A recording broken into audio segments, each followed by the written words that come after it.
Boa noite a todos. Sejam todos bem-vindos a mais um estudo do Evangelho. Mais uma oportunidade que estamos tendo de nos reunir em torno dessa boa nova trazida por Jesus. E hoje nós vamos iniciar o capítulo 25 do Evangelho segundo o Espiritismo. Então eu convido a todos vocês que a gente possa junto entrar nessa conexão com a nossa casa, com os trabalhadores espirituais da nossa casa.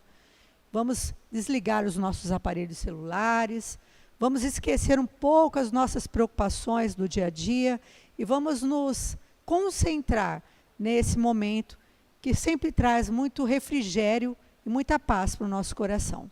Então, antes de iniciarmos a leitura do Evangelho, vamos fazer a nossa prece. E na sequência, hoje é o dia da palestra da Lília, nossa companheira, que sempre está aqui conosco na última segunda-feira de cada mês. E em outras oportunidades também, quando é possível, né?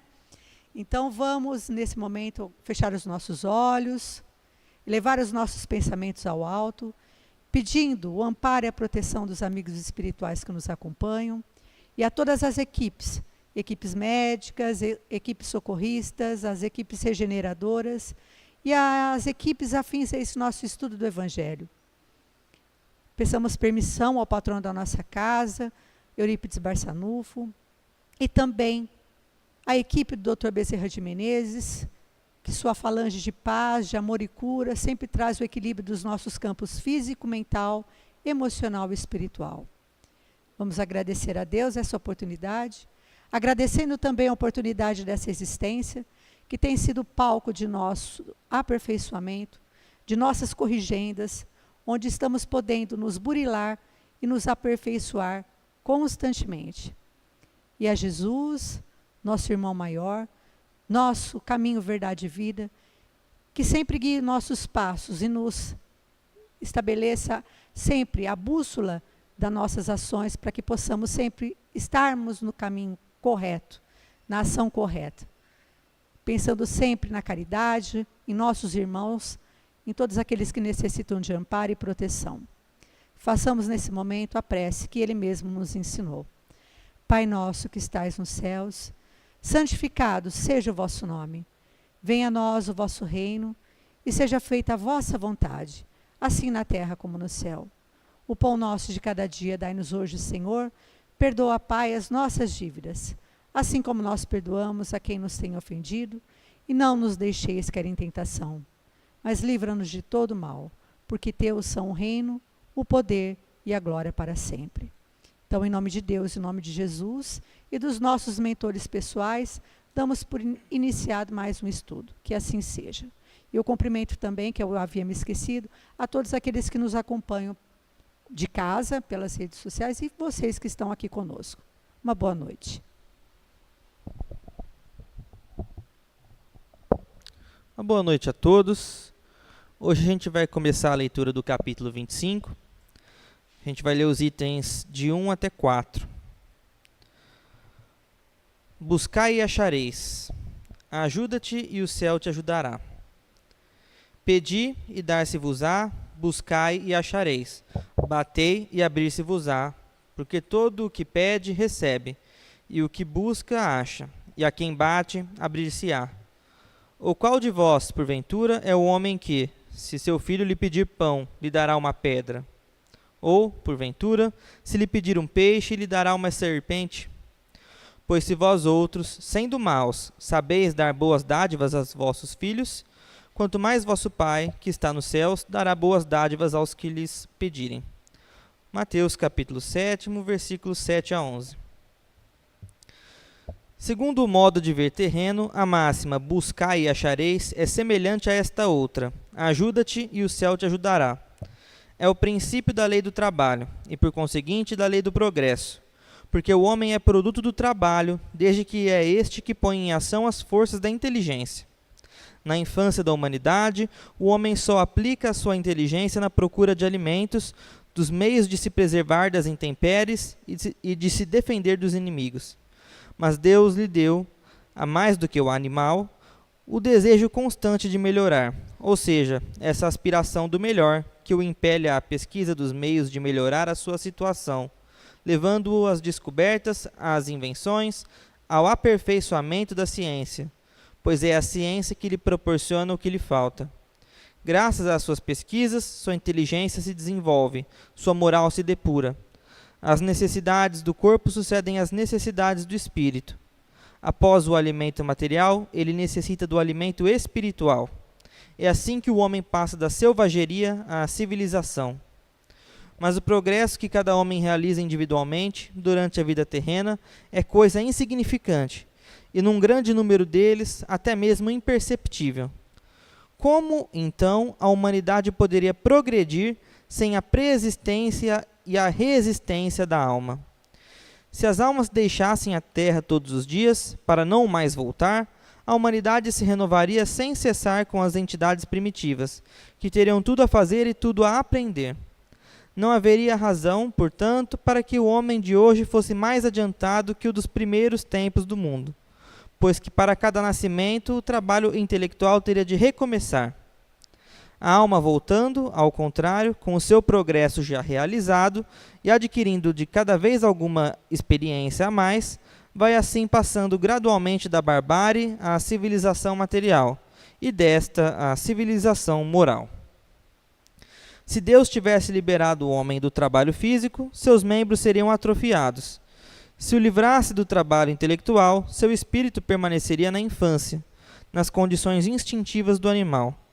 Eis porque ele fez do trabalho uma necessidade, e lhe disse: busca e acharás, trabalha e produzirás, e dessa maneira serás filho das tuas obras, terás o mérito da sua realização, e serás recompensado segundo o que tiveres feito.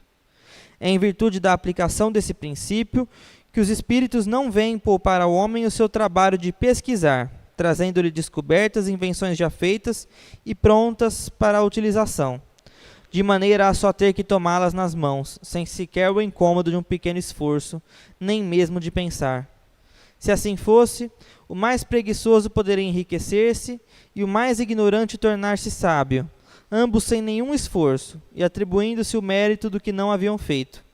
Não, os espíritos não vêm livrar o homem da lei do trabalho, mas mostrar-lhe o alvo que deve atingir e a rota que o leva a ele, dizendo: marcha e o atingirás.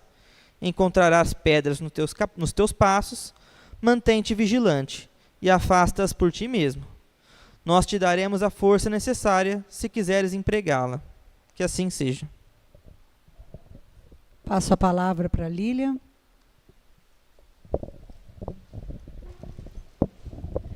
Boa noite a todos, aos que estão aqui presentes, aos que estão em casa.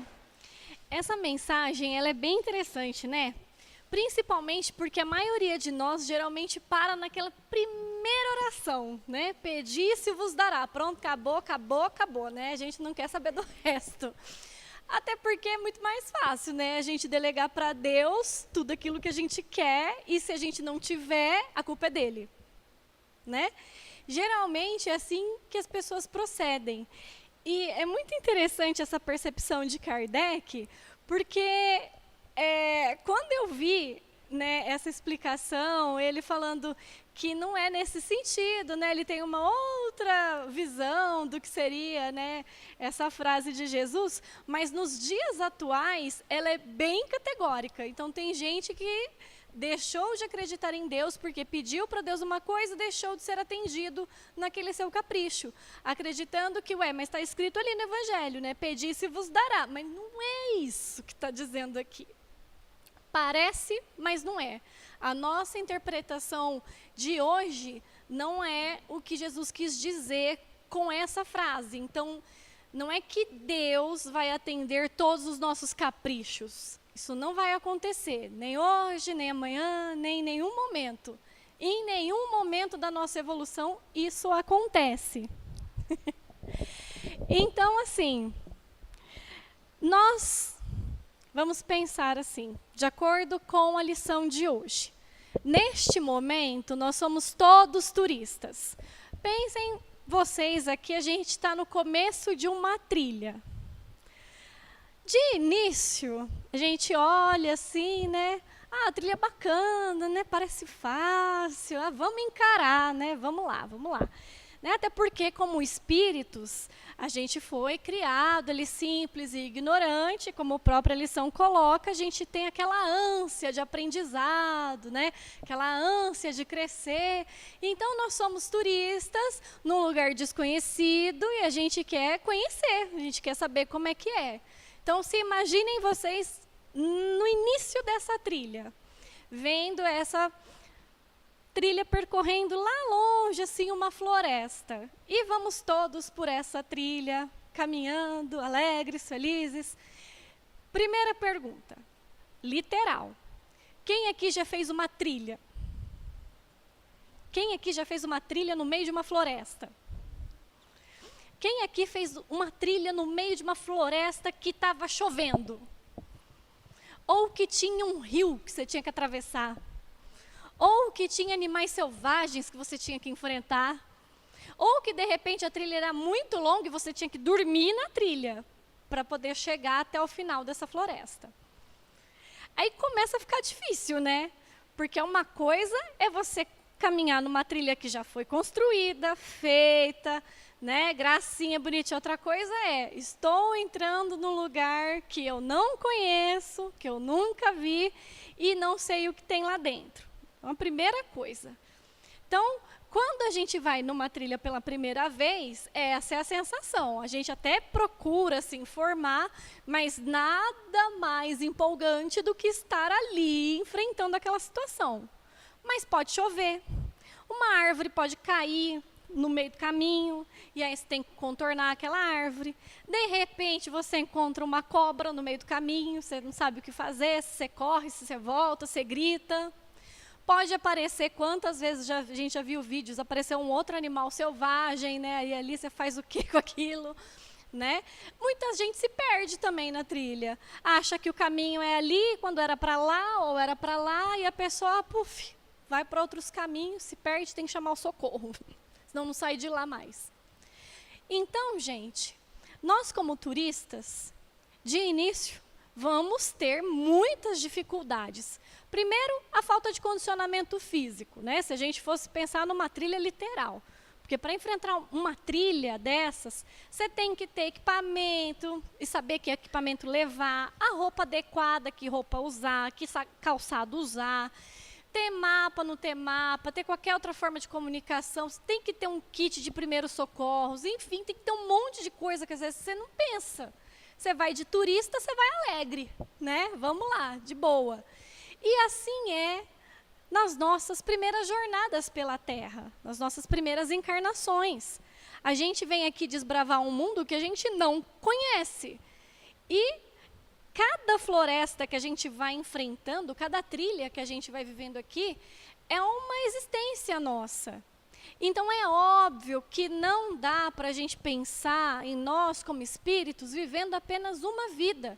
Porque essa primeira trilha que a gente vai viver é muito difícil para nós, porque a gente não conhece nada.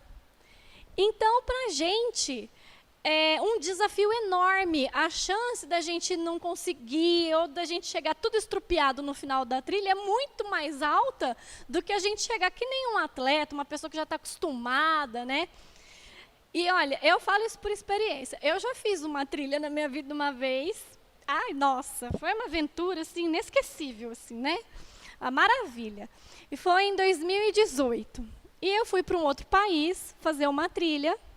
E essa trilha tinha uma escada. E aí pronto, né? Assim, falou que tem uma escada. Eu tinha uma amiga que, por sinal, ela é mais velha que eu. E ela foi, que maravilha, assim, pela escada. Eu, meu Deus, Maria, pelo amor de Deus, Maria, pelo amor de Deus, me espera, que eu não consigo subir isso aqui. Detalhe, eu me preparei, mais ou menos, né? Assim, como quem acha que vai ser fácil, né? Fui lá na academiazinha, fiz um exercíciozinho, nossa, nada se compara àquela trilha enorme de 2 horas que a gente enfrentou, né? Resultado, eu voltei, 4 horas de caminhada. Cheguei viva? Cheguei. No outro dia eu não levantava da cama, né? E a vida é assim, gente. Eu passaria por essa experiência de novo? Não desse jeito. Porque agora eu já sei qual é o meu despreparo físico para uma situação dessa. Na nossa vida, como encarnados, é a mesma coisa. A gente vive uma experiência e a gente começa a se autoconhecer e saber aquilo que a gente consegue, o que não consegue, o que precisa aprender. E cada vez que a gente vai indo nessa trilha, a gente vai tendo já uma percepção de outras coisas que a gente não conseguia. Porque, por exemplo, numa situação dessa, que você está com o corpo dolorido, que você não vê a hora de voltar, que está aquela situação toda horrorosa, você não consegue nem curtir o passeio. Você não consegue olhar para a paisagem, você não consegue se sentir bem, você não chega assim, venci, não, você chega, ai meu Deus, até que enfim. Né? Então, você chega exausto. Então, no começo é muito difícil. Quando Kardec coloca essa questão, né, e eu estou comparando essa historinha, gente, porque ela está aqui no livro Obras Póstumas, tá? Então, essa comparação com as reencarnações com uma trilha no meio da floresta, ela está aqui neste livro. E é muito interessante, porque Kardec coloca essa situação e coloca entre essas matas um caminho mais iluminado, mais facinho, mais, né, tranquilinho.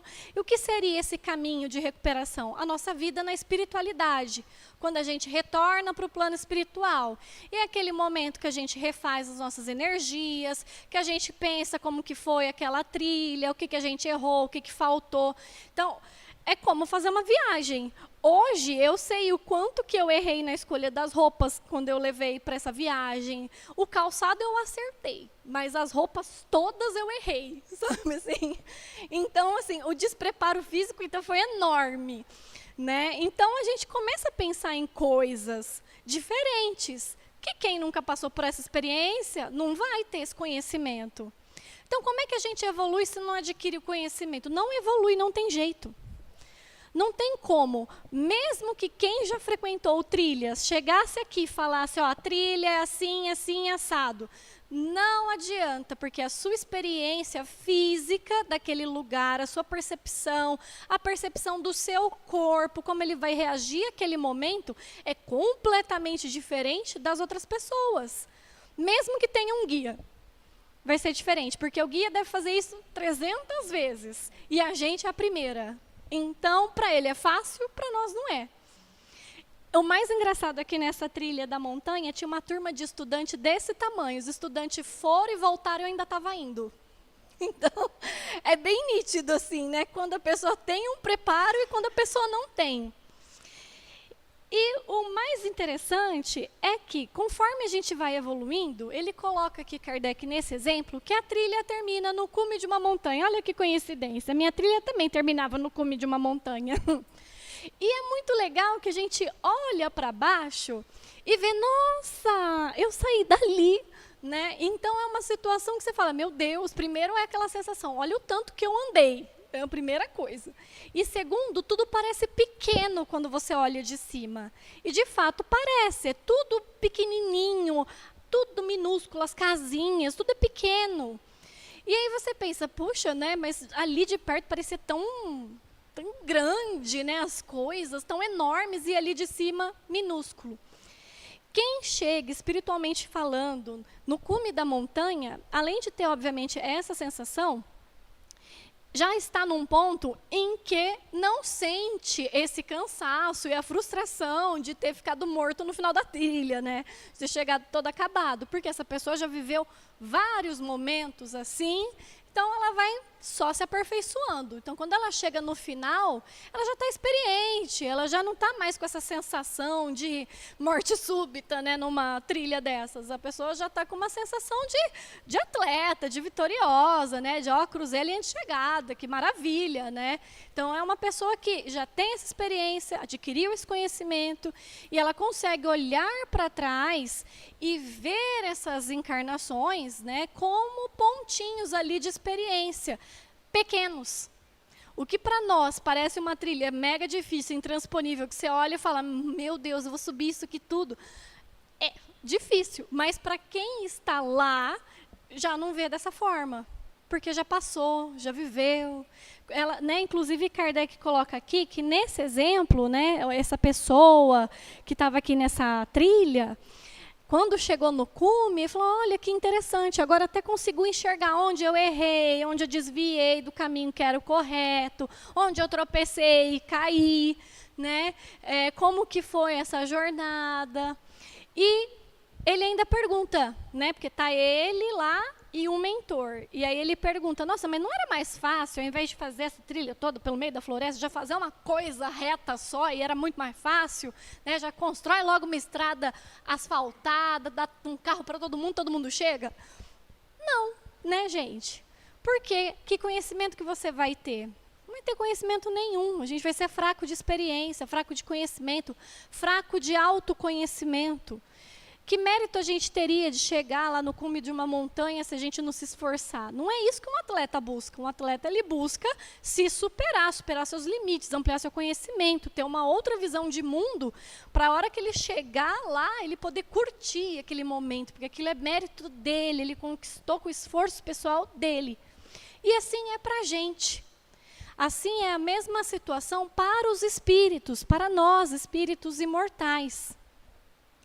Então, voltando na lição, o buscar e achareis é no sentido de nós somos espíritos que procuramos crescer.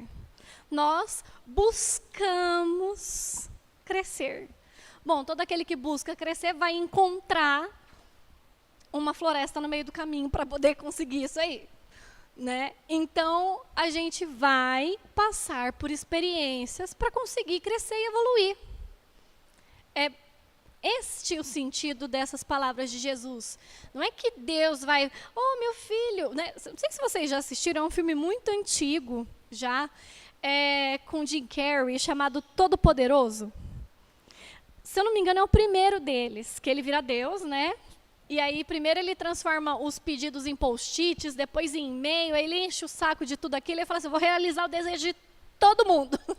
E aí vira um inferno, né? Então, assim, as pessoas fazem pedidos os mais bizarros possíveis e imagináveis para Deus, inclusive pedidos péssimos, né, desejando a morte, desejando coisas ruins para outras pessoas. Se Deus atendesse os nossos caprichos, a gente já estava todo mundo extinto.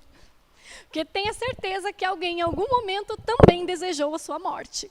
Então, estava todo mundo, né, não existe mais ninguém aqui nesse planeta. Se pá, nem o planeta, porque quanta gente que deseja que caia um asteroide, um míssil, um buraco negro, engula a Terra, né, que restarta tudo, enfim. Né? Então, se fosse assim, não ia ter mundo, universo, não ia ter nada. Então, não é esse o sentido da palavra de Jesus, mas é no sentido do progresso, né? E no sentido de esforço pessoal. Né? Aqui essa lição, né? Que pai que daria uma pedra a um filho que pede um pão? Olha, depende, sabia? Porque para fazer um pão você precisa de alguns ingredientes, não necessariamente de uma pedra. Mas você vai precisar de outros instrumentos. Então pode ser que ele não dê o pão, mas dê os instrumentos para você fazer. Entende? Então, ele não vai dar a sabedoria pronta para a gente. Ele vai dar meios para a gente atingir. Quer ver uma coisa? Eu já vi isso em mensagem espírita, já vi isso em palestra espírita, e é a pura verdade. Muitas vezes a gente pede paciência, tanto que eu parei de pedir paciência para Deus por causa disso. Mas a gente geralmente pede paciência para Deus. Deus não vai vir assim, né, com um brilhinho, falar, agora eu te dou paciência. Não, é claro que não. Como que você adquire paciência, gente? Passando por uma situação ruim, na qual toda a sua paciência será testada. Então, eu nunca mais pedi paciência, porque toda vez que eu pedia, o negócio parecia que ficava pior. Falei, não, chega, não quero mais, não, valeu, aprendi já. Né? Então, a gente passa por essa situação. Né? Então, a gente pede alegria, pede felicidade, pede prosperidade. No ano novo, então, é todo mundo pedindo prosperidade, pulando as 7 ondas. A prosperidade, ela é demorada para chegar. Né? Haja esforço. Então, a gente está pedindo, não está? Então, aí, Deus não vai dar uma pedra, não necessariamente. Mas vai dar outros instrumentos. E esses instrumentos podem ser diversas coisas. Uma pessoa difícil no trabalho, uma situação difícil no trânsito, uma perda material, uma doença, né? Então, por isso a gente tem que tomar bastante cuidado. Geralmente a gente tem que pedir mesmo que a gente possa, no momento, ter forças para conseguir sobreviver com um pouco mais de dignidade os nossos obstáculos na vida, né? Porque geralmente quando a gente encontra um obstáculo difícil, aquela história da paciência escorre pelo ralo, né? A gente já chora, já braveja, já fica em posição fetal debaixo do chuveiro e pronto, né? É assim que a gente fica por um tempo. Mas, gente, como espíritos imortais, a gente pode tentar fugir das situações, mas a gente não vai conseguir fugir de si mesmo. E mais cedo ou mais tarde a gente vai ter que fazer essa trilha, não tem como evitar isso. Porque é da lei da evolução, é da lei do progresso. Porque mais cedo ou mais tarde aquela situação incomoda tanto que você quer sair dali, que você quer trilhar aquele caminho, que você quer vencer aquilo. Poxa vida, eu vou ficar nisso aqui até quando, não é? Quantas vezes a gente não fala isso? Mas até quando?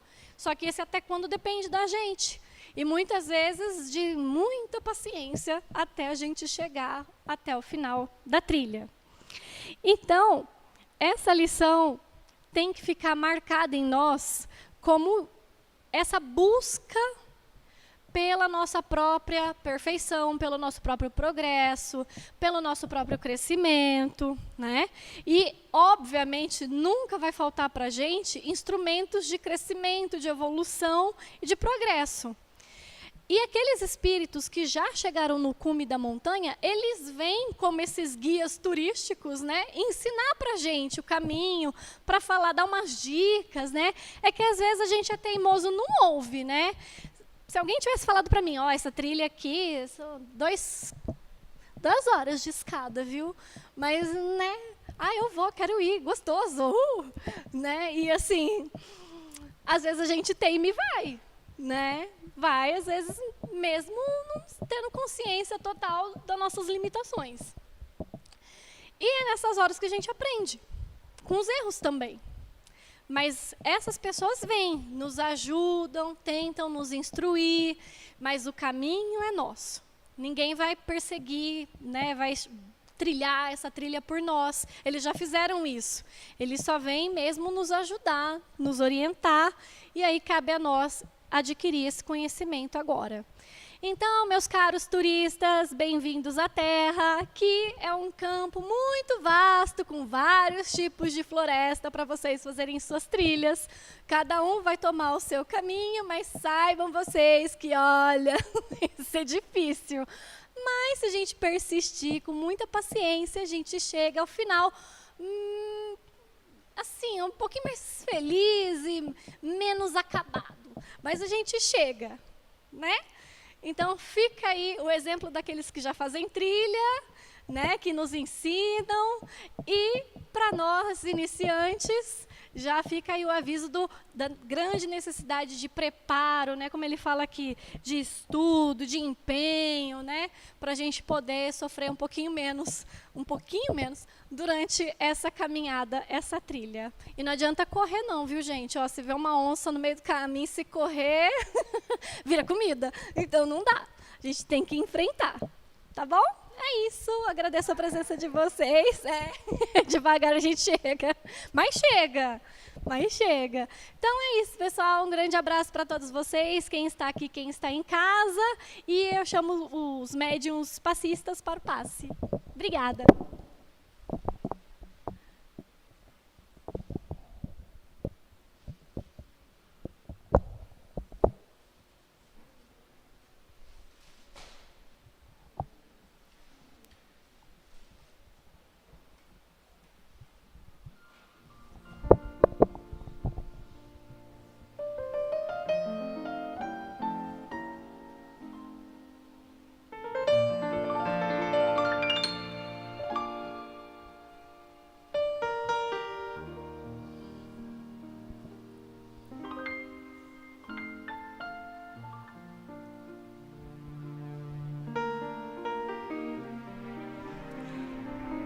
Então, nesses instantes, vamos elevar os nossos pensamentos a Jesus, o nosso divino mestre, o guia de turismo mais top que existe no nosso planeta.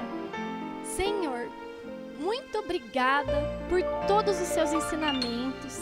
Te agradecemos de coração por cada gota de luz, por cada sinalização no caminho, por cada orientação que o Senhor nos deu e nos dá todos os dias, para que possamos trilhar nosso caminho com mais segurança e mais felicidade. Obrigada, Mestre, pela tua luz, que mesmo quando estamos nas florestas mais densas, ela consegue passar por entre as folhagens e chegar até nós. E mesmo nas noites de tempestade, a tua luz nos aparece como raios e trovões, mas mesmo assim iluminam o nosso caminho. Obrigada por todas as dificuldades que enfrentamos, pelas experiências que vamos adquirindo, e que tua luz possa nos envolver, nos acalmar e nos trazer muita paz na noite de hoje. Pai nosso que estais nos céus, santificado seja o vosso nome. Venha a nós o vosso reino, seja feita a vossa vontade, assim na terra como nos céus. O pão nosso de cada dia nos dai hoje. Perdoa, Pai, as nossas dívidas e as nossas ofensas, assim como nós perdoamos aos nossos devedores e os nossos ofensores. E não nos deixeis, Senhor, cairmos em tentações, mas livrai-nos de todo e qualquer mal, porque Teu é o reino, o poder e a glória para todo sempre. Que assim seja.